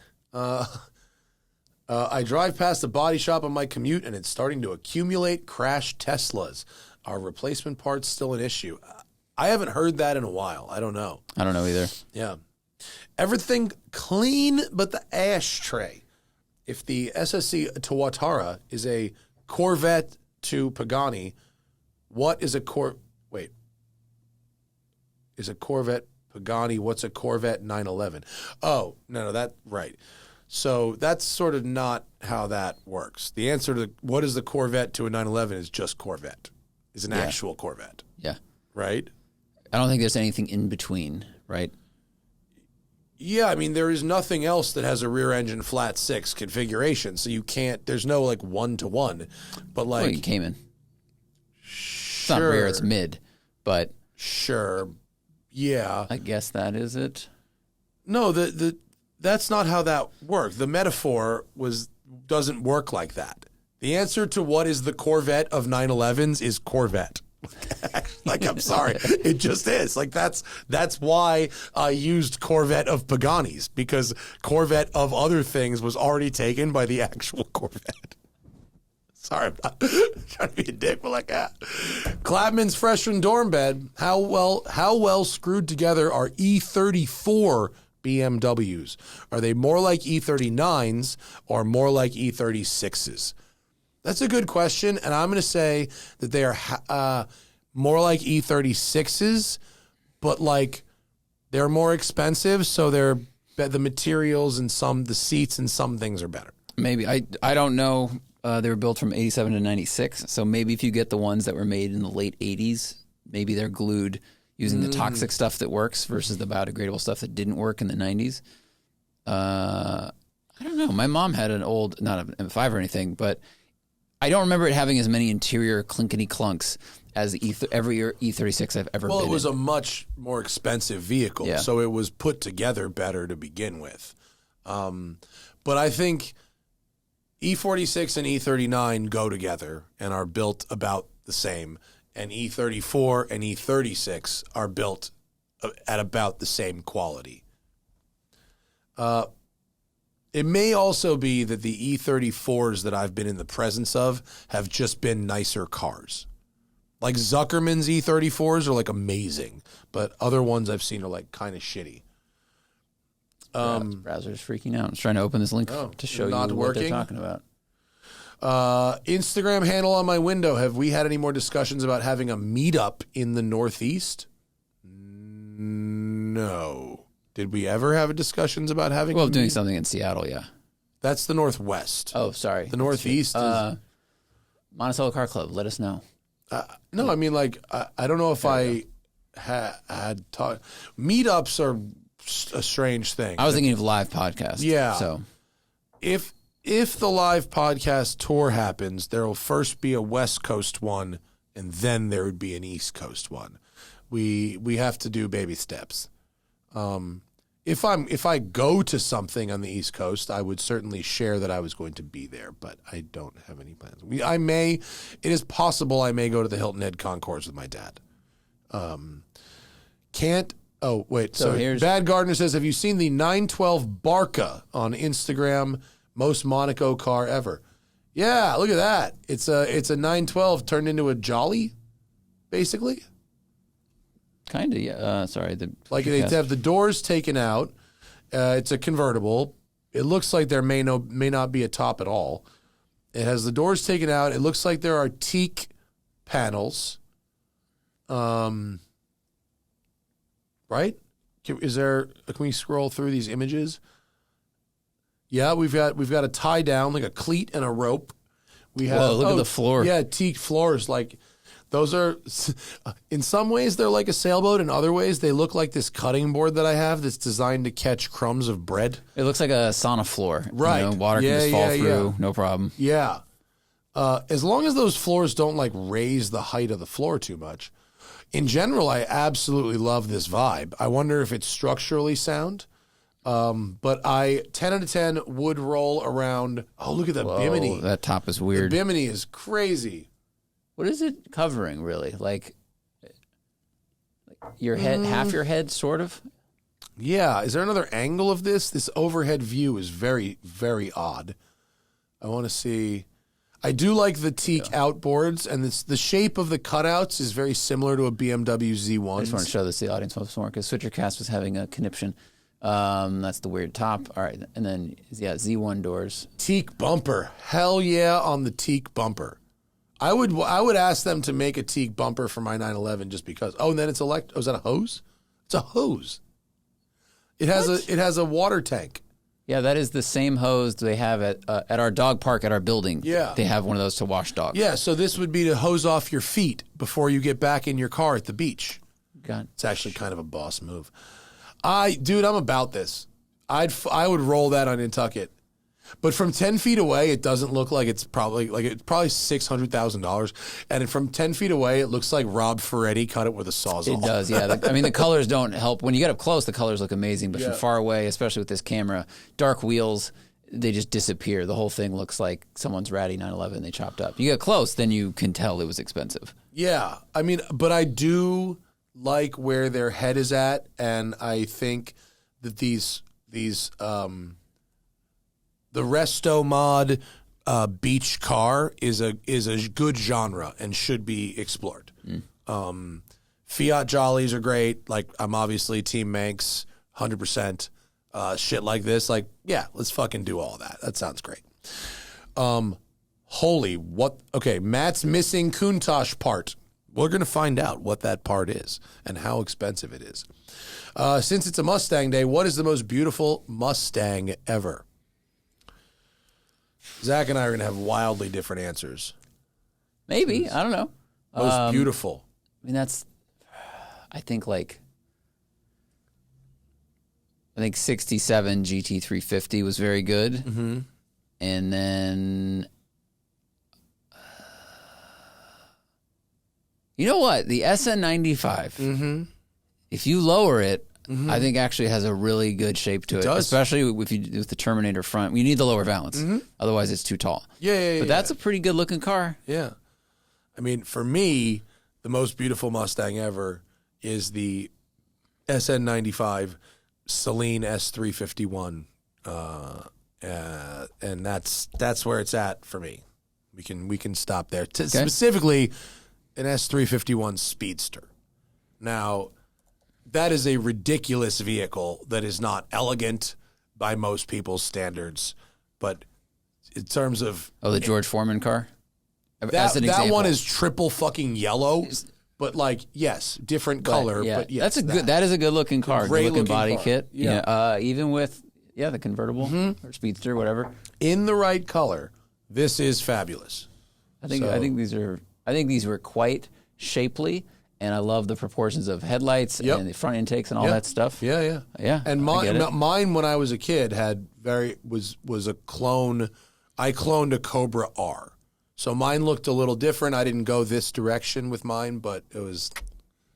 I think I've talked about it. But if I found the right SN95 Celine Speedster, that might be something I was interested in.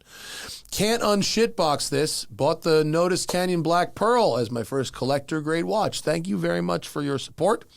Recommendations on tools and cleaning regular care items for watch maintenance and storage. Well, I clean my watches with a very soft toothbrush and hand soap. That's it. Just like the hand soap I wash my hands with and a soft-ass like literally my old toothbrush. When I retired it from my teeth, it cleans my watches. And there are people who are like, don't use a toothbrush. But then they buy some crazy expensive watch brush that's fucking made in the toothbrush factory. Exactly. It's crazy. Made by Oral-B. Yeah. Don't get a toothbrush with stiff bristles, the softest bristles you can. And then warm soap. And once in a while, if your watch is real grimy, the super secret, toothpaste. But like, you don't want to use toothpaste all the time because it is abrasive, and it'll like scratch it up, right? over time, yeah. And I wouldn't use toothpaste on gold, but on a steel watch, once a year, little toothpaste polish, not so bad. Still use the toothbrush, same joint, just a quick scrub, not too much, not too heavy, but it's nice, and it makes your watch smell minty. Put it back on fresh. And, you know, tools, you get a spring bar tool, buy a nice spring bar tool. If you really give a shit, on fucking Amazon, get a set of watch screwdrivers. There's like the cheap set. If you've never had anything, get the cheap set. It's $20. That'll get you 2 years. And then you'll start breaking them, and then you go, okay, now I'm committed. Now I want a good set. The good set's maybe $75. If you want to commit now, just get the good set now. It'll last you the rest of your life. So you get a good set of screwdrivers, you get a good spring bar tool, and then you're in business. That's it. If you really care, you can get a loop. Like I my reading glasses now help me when I'm working on my watches, but like having a loop does make it easier to change straps and do shit like that. You feel like a dork, but like you see better. Or you feel like you're a safe cracker. Or that too. Street parked, favorite and least favorite localized road designs, i.e. the jug handles in Jersey or Texas frontage roads. Okay, my favorite are roundabouts. Roundabouts, and I've been so surprised to see them in many red states, places where I would have not thought to see progressive road design, like Arizona and where I fucking North Georgia. I just was roundabouts, fucking fabulous, all over the place. The worst, those Michigan U-turns, those stink. What's a Michigan Like at U-turn? Woodward, you can't cross anywhere. You have to make these. It's similar to the jug handle. It's Okay. basically a jug handle. New Jersey jug handles stink. Texas frontage roads also suck. I don't mind them that much. I just think they seem redundant. Like everyone's going the same speed as the highway. There's so many lanes, and they stretch for such a long time. It's like it's the gentlest off ramp. It's just and then they drop you into like a 4-lane frontage road. So I'm sure there's a reason for it, but. I like the really old highways, like the Hutchison River Parkway and the Merritt in Connecticut, and here the 110 freeway, where the on ramps are so short because they're from like the 20s that you get to use launch control in like a Turbo S. You have to. Yeah, you like have, and no one's like has a problem with that. It's a safety issue if you don't. Yeah. If you're in a Versa, God help you. I like when an exit ramp on or off is designed for funsies. That's a good nice camber on there. Let me load up the front end a little bit for I think fun. whoever designed those short on-ramps here, they either had like a built muscle car in the 60s and they're like, people will figure it out. Quadrifoglio O-face, next car brand to die in the U.S. got to be a Stellantis member. It does seem that way, doesn't it? I'm just waiting for when Chrysler it has to be their Chrysler. product gets absorbed by someone else because they make one thing. Yeah. Literally. I mean, well, a question. Are they saying it has to be a U.S. brand? Oh, it has to be a Stellantis member. next car brand to die in the U.S. Because it could also be who's struggling a lot, like Nissan having some trouble. Yeah. Nissan would probably be acquired for sure, right? There's got to be some value left in that. I think it's possible that Fiat just exits the U.S. entirely. Like, is the new Fiat 500 like on sale here? I don't know. That's a good question. Like, what Fiats can you buy right now? Like, I don't even know what Fiats it is possible to even buy today. It's got to be Fiat Chrysler just has a Pacifica. Yeah, exactly. Maybe they just renamed the division Pacifica. Why do they even have models? So Fiat, most of the models on their website are from 2024. Uh-huh. So The 500e Giorgio Armani? R.I.P., baby. Fiat, these are all 2024 models. Wow. Okay. Mm-hmm. Okay. So it could be them. So maybe Fiat. Krista Yamaguchi, Maine. Nice. Okay. Interested in a Miata. Talk to me about NC versus NB. I prefer the NC. It's a much bigger vehicle by Miata standards, which does translate to room inside. Yeah, And the interior does feel like a big step forward, a little more livable. And I know it's like, was it 200 pounds heavier? But it's still a very light car. Yeah. And as we experienced with the turbo setup from Flying Miata, it's a very, very fun car. So I would go NC if I was going to go back to it. If we could make a video, Matt Farah's million-piece Countach, if we could make a video without worrying about cost or numbers, what would it be about?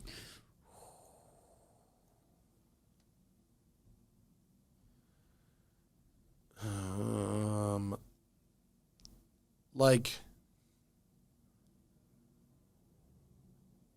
I would try to make that show that everyone tells me can't be made, basically, which is the, quote, Bourdain of Cars show, which can be done and should be done, but someone needs to pay. I always wanted to do the Learn to Drive Everything series, but now that has basically been done by Rob Dahm and other people. But if I didn't have to worry about money, that's what I would do. I'd just go around to every single different kind of driving vehicle school, including buses and shit, and just learn how to drive that stuff. Tim A says, have we seen Larry's GT3 for sale on BAT? That's really funny. I didn't know he was selling it. But I was on Bring a Trailer today and I saw a car and I was like, oh, that looks like Larry's. I didn't realize it was actually his. Yeah, I know why he's selling it. I do know why. He talked to me about it for a while. He doesn't, great photo. He just doesn't have time and energy to drive it in a way that it deserves to be driven. He's got a kid right now who is very into baseball, and he spends all his time doing baseball stuff with the kid, and he can't take the GT3 to do that. And when he's not doing that, he's doing other stuff, and he just doesn't have time to drive it. And he said when he's on, it was his dream to buy a GT3, and now he's had it for whatever, a year or something.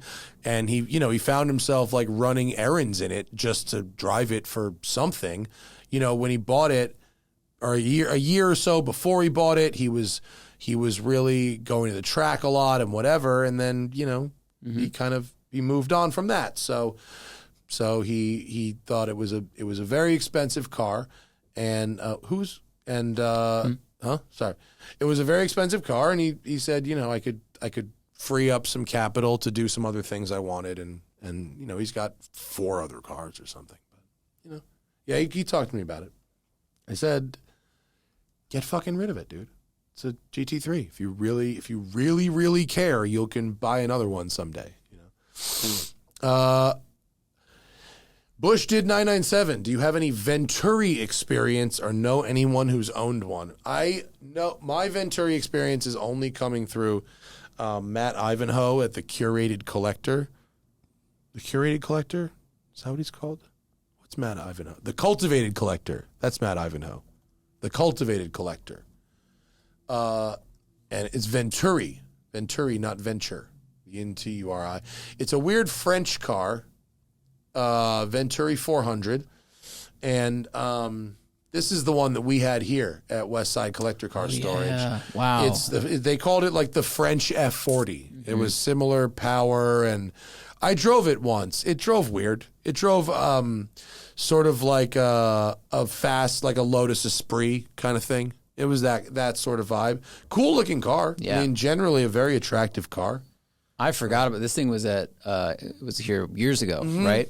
And I forgot about it. When we first opened, it was out here. Great shape. Like really good looking cars. Yeah. It's ran got like shit. It's like an F355 kind of, yeah. From Temu. Yeah. A little bit. Yeah, from France. Right. Okay. Keep going down. Hold on. I think we've answered that one. Keep going. That's a fun band. That's a fun name for a user, but I don't want to answer the question right now. Into the Void. Do we have any experience with Panoz? Very curious about these cars. I drove an Esperante once. It drives a lot like it has a Mustang Cobra powertrain, but it's sort of like it drives nicer than a Mustang Cobra. I think they're kind of weird looking. They were, reasonably successful as race cars. Pretty fast actually. cars. They're pretty fast. I only drove the one once though, but I smile if I see one around. John Hennessy you next Tuesday. So funny. Pretty funny. Obviously, they're cheap for a reason, but at what point does a 2009 Mercedes 600 V12 become an actual good buy? 10K, 5K? Like, when you can just like leave it on the side of the road when it breaks, I guess. I think it's really a finance question for the person asking too. I mean, fun engine, you can do some fun things with the car. Yeah. But if it breaks in any significant way, it will be so expensive. Yeah, like the reason it's like at 5K, you still are going to have a catastrophic failure that will total it. Like there is no price at which it's a good idea. Like, cause it's like, instead of what? You know, like it's are we cross shopping it against? Is the game that we're cross shopping it against the hypothetical $30,000 hatchback? And so if I get it for 20 and I have to spend 10, like no, but because that won't work. But if I get it for 5 and my cushion is 25, does that make sense? So that's the math. The problem is the lines don't like cross. Like there is, it never makes sense. So it's like, it only makes sense if you can throw the car in the garbage.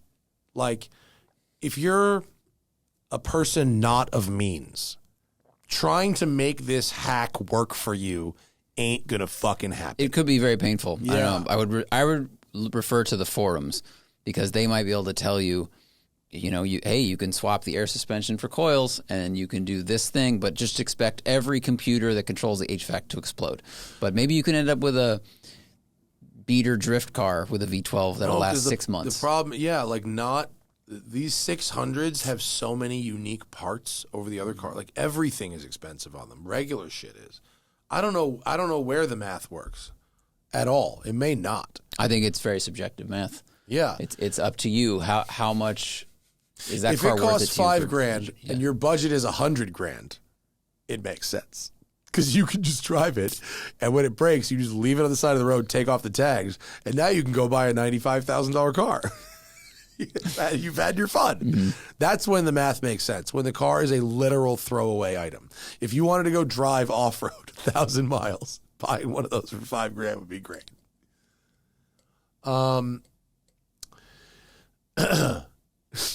Jim Kana says, checking out an auto check report on a certified pre-owned car recently, I noticed an accident. The report gave no indicated area of the car. It said only police. Car runs and drives beautifully. I don't see any signs of respray. Have you ever seen this, and do you know what this means? Have you ever seen police? Was it rear-ended by a cop? That would be very funny. Yeah. Was it...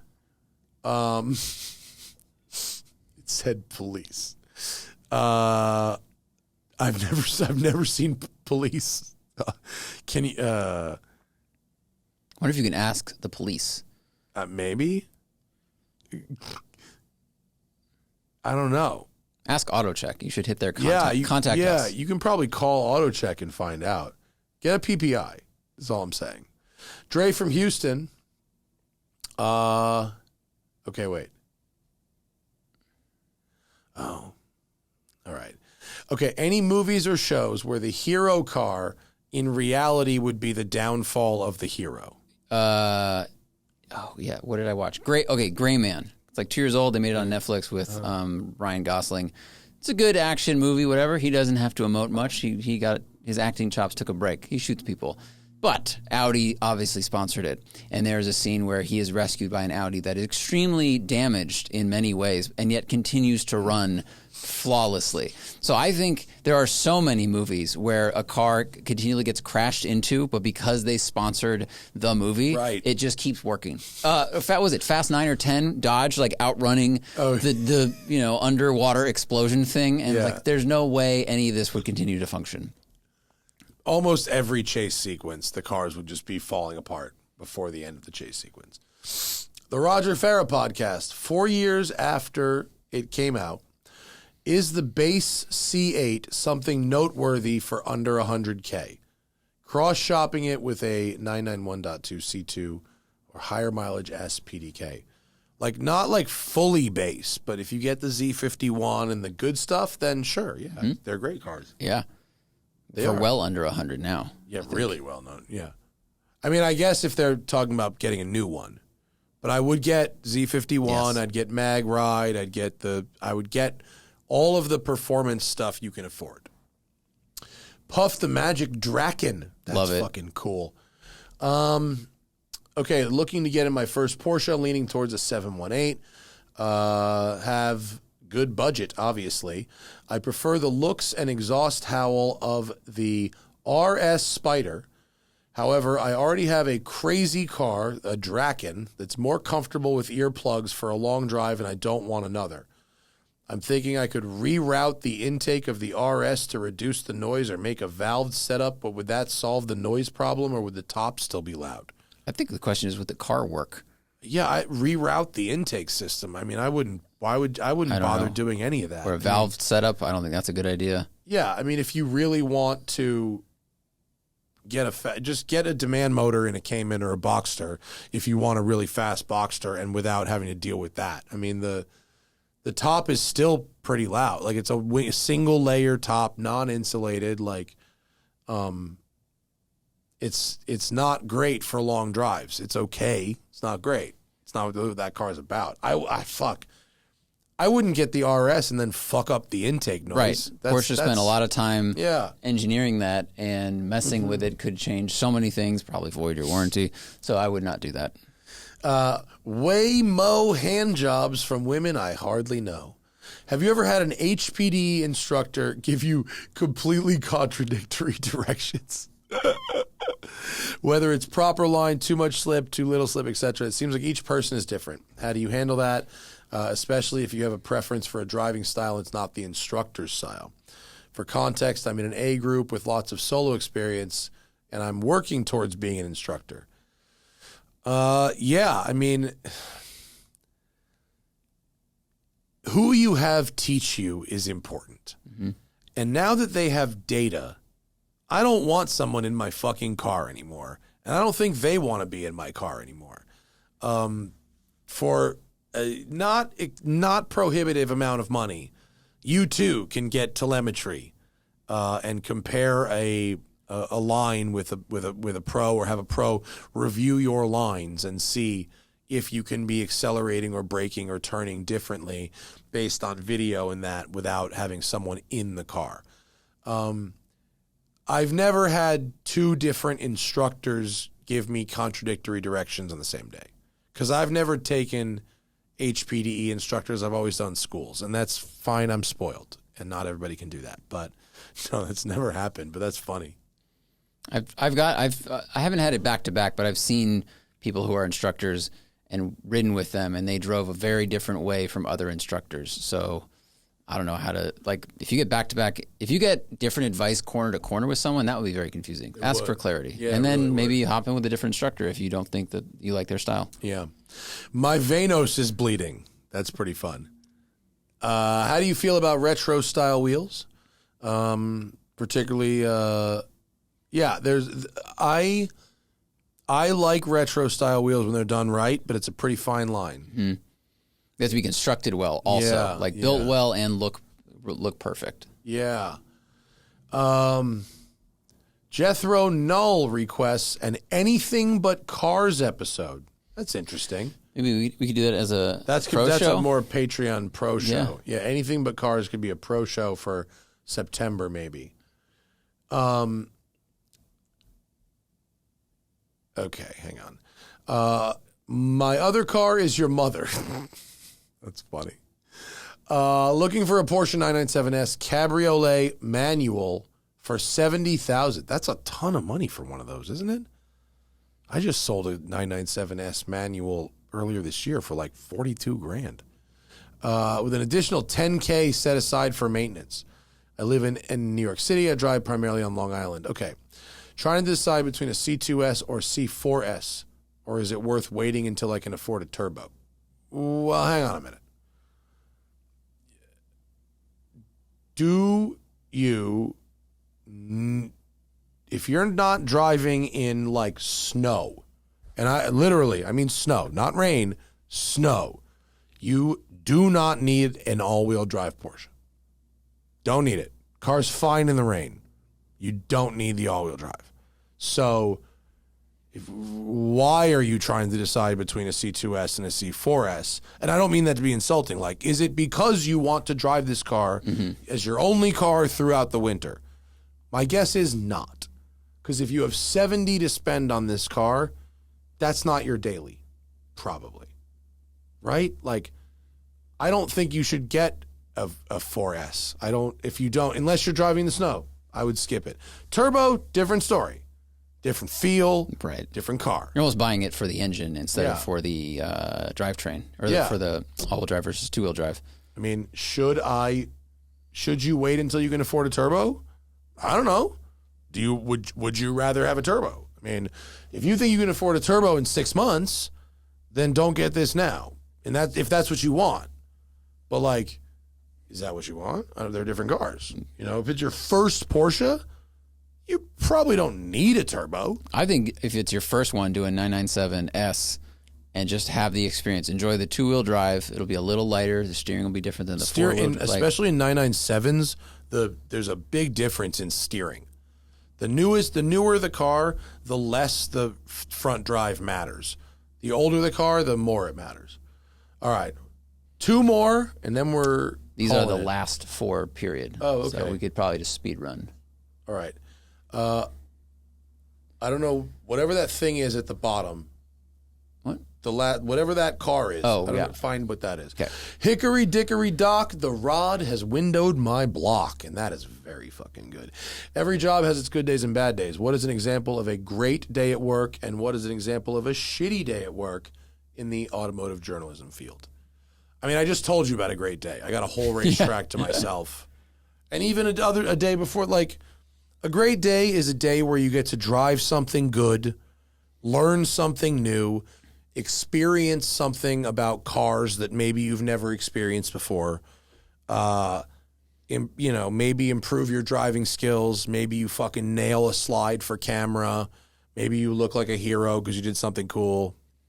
Those are good days. Yeah, and the car works. Car works. No one gets hurt. Nothing bad happens. All that stuff. That's a great day. A bad day it could be a day where you're not doing anything related to cars. You're like fucking just sitting at home editing for 10 hours, or you're selling ads or doing emails, or a day where you have an insane transit to get somewhere.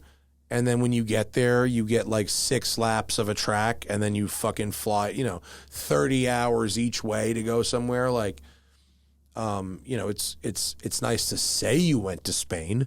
It's nice to say you drove X car. But if it was really, it could have been any hotel, it could have been any racetrack, anywhere. You weren't in Spain. You were just somewhere with a racetrack, and it took you forever to get there. You didn't get paid for that, forever to get back. And oh, by the way, the car is not that interesting to the general masses, and so you make a video that makes no money. Mm-hmm. So a bad day at work isn't the worst. A bad day at work, it means you crash the car. That's the worst day at work, or you get hurt. Second to that, a bad day at work is you put in a huge amount of time for something that doesn't return any money, and also where the experience wasn't very good. We've done plenty of gigs that made no money, but they were super fun or super unique, or something happened that made it awesome, and you went, I don't give a shit if I made money or not. That was sick. Going to Morocco to drive the Dakar in the Sahara Desert. Probably made some money. Think so. Don't care. Doesn't matter. King of Hammers. King of Had Hammers. a great time. Video didn't do great. Great time, no money. That's one of those. But long way, bad time, not a car that's not interesting enough to draw attention, followed by no money. There's your trifecta of shitty day at work. Mm-hmm. Yeah, because you've just spent a huge amount of time somewhere not home for something that just, It's not your fault. You did the same thing. Like, you did the job. But, like, sorry, people don't give a shit about the car, and therefore you don't get to make money today. All right, last two, and then I get to have ad reads. Woohoo! Oh, three. Sorry. How do you jacking off the record says? How do you think Chinese EVs would sell if they were allowed here, assuming they're tariffed like other Chinese goods? That's a math problem. Yep. I don't know. I don't know. I someone can do the math, I guess, but my understanding of Chinese EVs is that they are fucking shockingly cheap compared to what we get here. And people say that they seem to operate pretty well until there's like some sort of, big problem. Or there's these stories that pop out like, oh, the brakes don't work on this thing, or the car that was driving around in the parking lot by itself with nobody in it, stuff like that. But I think at the core of it, if you were able to sell them here and they were a lot cheaper than any of the competition, which is what they are selling for in other countries, they would probably do really well, because ultimately, folks here just want to buy something that works, that costs less than whatever existing option they have. I was talking to someone yesterday in Malibu, someone who works for an OEM. I don't want to say who he is, just in case it's, a thing. But he was saying that he was kind of jealous. He works for an OEM that is heavily EV. And he was jealous. He said basically all the suppliers, the way that they're networked, and it's much more fluid, streamlined. They're not just like locked into Google or Apple or whatever. And so all the UIs and stuff just like work way better. Yeah, over there. Gin and Taconic State Parkway. If I wanted to open a car storage place in New York or Westchester, do I think it would do well? Why or why not? I don't want to open any car storage places anywhere I have to fly to. That's not a great way to do business unless you're that kind of person. And granted, my parents live in that area, so if I was going to have to fly somewhere, that's not the worst place I could fly to. It's really far, though. And people have big houses there. I was going to say, they seem to have more land. People have big houses, big garages. There is a place there now called Collector Car Garage. It might actually be a Haggerty something now, but they've been open for probably 20 years, 20 years, maybe more. But they do well. There's probably room for another one somewhere for sure. But the demand is not really there. I mean, if you get into Manhattan, if you could get really, close, then you'd have something. But I don't want to do that. And it wouldn't make more money than doing one here.